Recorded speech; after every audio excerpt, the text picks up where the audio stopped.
G'day folks, Stuart here, just helping out with the VR farming experience. And look, I'm just out here in the veggie garden here at the moment, and just wanted to talk you through some of the safety aspects you need to think about before you jump into the seeds and Broadacre module.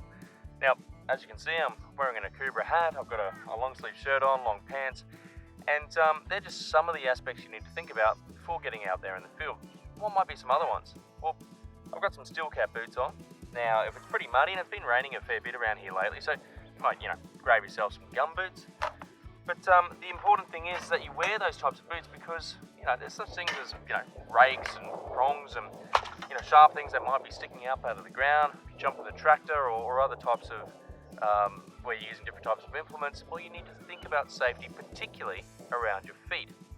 Now, one other thing you need to think about is maybe if you're using certain types of poisons or even fertilizers.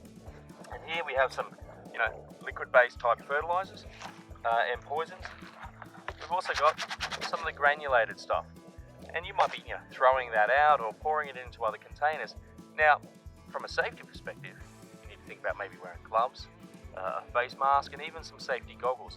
And that's simply to protect you before you get out in the field. So take a look at the next slide and think about what things you might choose when you're thinking about safety, and do that before you jump into that seeds and Broadacre module. We'll see you then.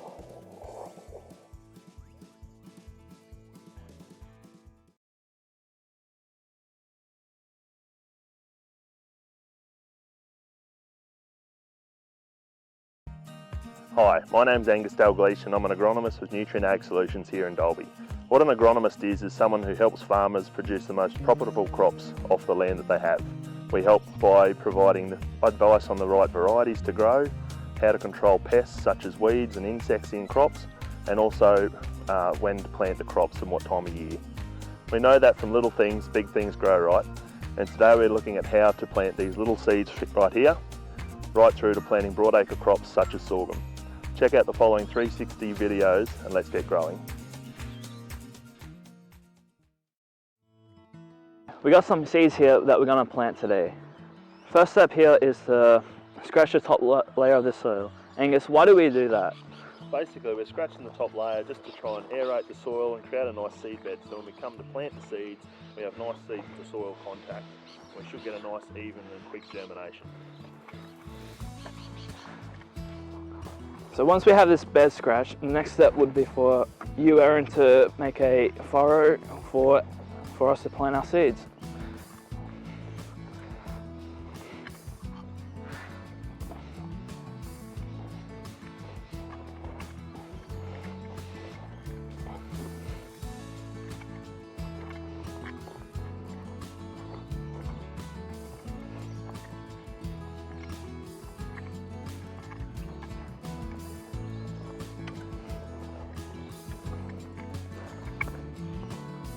So when we're planting seeds, we only want to put them in 1 to 2 knuckles deep. That way we make sure that they germinate nice and evenly and quickly, but if they go too deep, the seeds won't germinate. If we go too shallow, the surface can dry out and we won't get any germination of the seeds. Yep.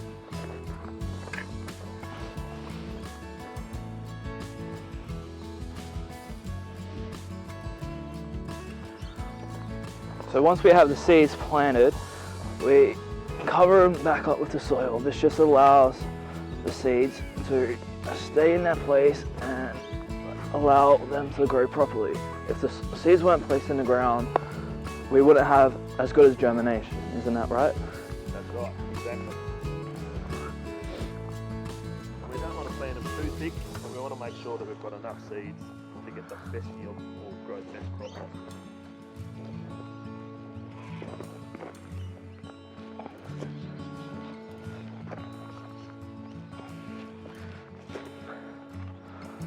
So after this, all we need to really do is water the plants. Aaron, would you like to do that?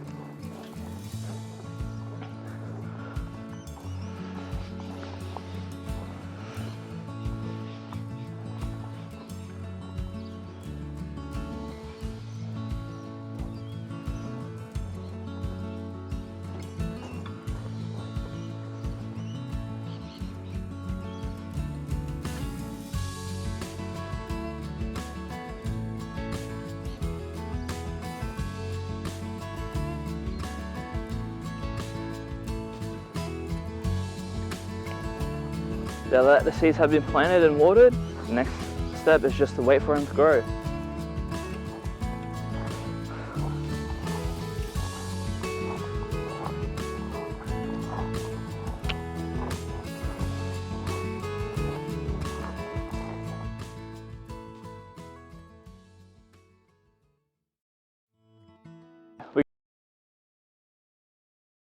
No, that's not the correct order. No, we're not quite ready to do that step yet. That's right, we need to till the ground first. Great, that's the next step. We need to make the furrow for the seeds. Nice work, we plant the seeds out. Exactly, we need to give the seedlings a good drink of water.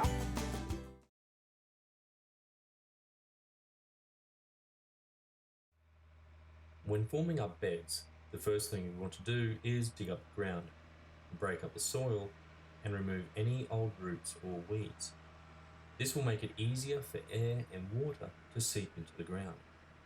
Now the way to do this is by using a scarifier seen here in the video, which is an attachment that hooks on to the 3-point hitch of a tractor. Now you may have also heard a scarifier called a ripper or tiller.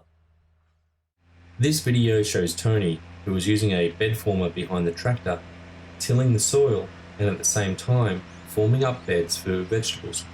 What you can see is a rotary hoe type implement which shreds, mixes and crumbles the soil, with the rear part of the bed former shaping the loose soil into a bed-like shape ready for planting. After the beds have been formed, we need to rake the garden to make an even surface for us to plant our seedlings.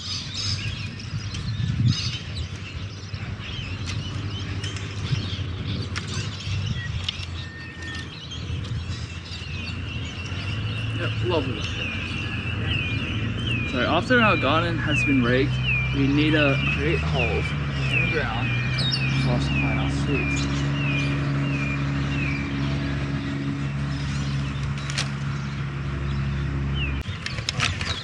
Once our seedlings have been planted, the next step is on to watering.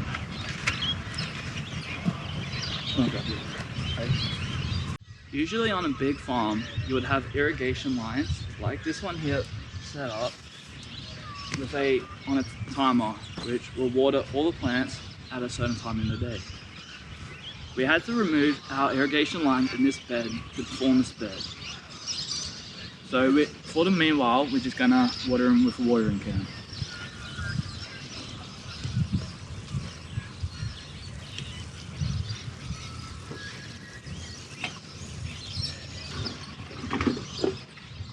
After the beds have been scarified to aerate the soil and remove clumps, the beds were formed using the bedder.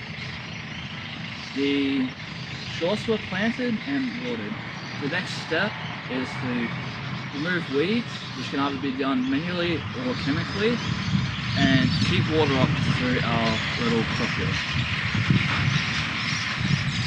And agronomists such as Angus from earlier sections will give you the best recommendations for your crop in terms of fertilizer.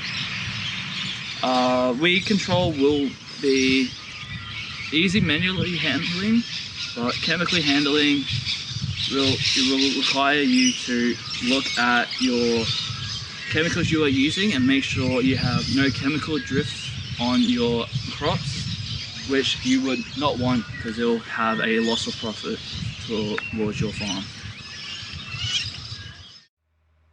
When forming up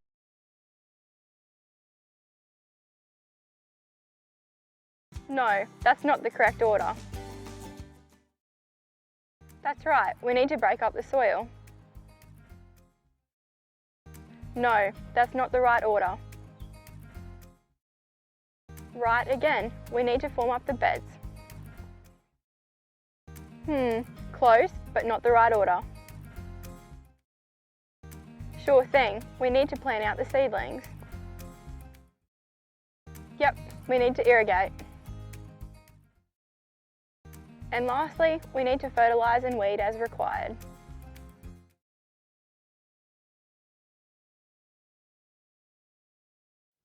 From chickens to cattle, orchards to small crop farms, right through to broadacre farming.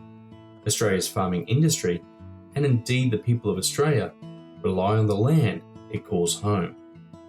Broadacre cropping, which includes various cereals, oil, lupins, sugarcane, legumes, hops, cotton, hay and silage, contributed approximately $23 billion to a total gross value of $71 billion for the agricultural industry in 2020 to 2021. The total crop area for Australia in 2021 was approximately 29 million hectares. Now, large machinery such as tractors and combine harvesters are used to till the fields and cut the crops ready for baling and storing in large silos. And over the last 2 years, drought-breaking rainfall and improved seasonal conditions has seen improvements in the production and value of crops such as wheat and cotton.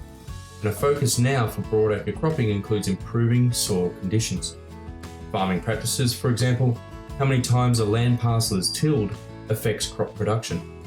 And we know that wind and water creates erosion, the amount of carbon in soil and a soil's pH level impacts the ability for large-scale farms to produce food and forage, fibre, clean air and water, and also the land's ability to maintain biodiversity and resilience to a changing landscape. So what does all this mean for you? Well, check out the quiz on the next page and go get them hands dirty.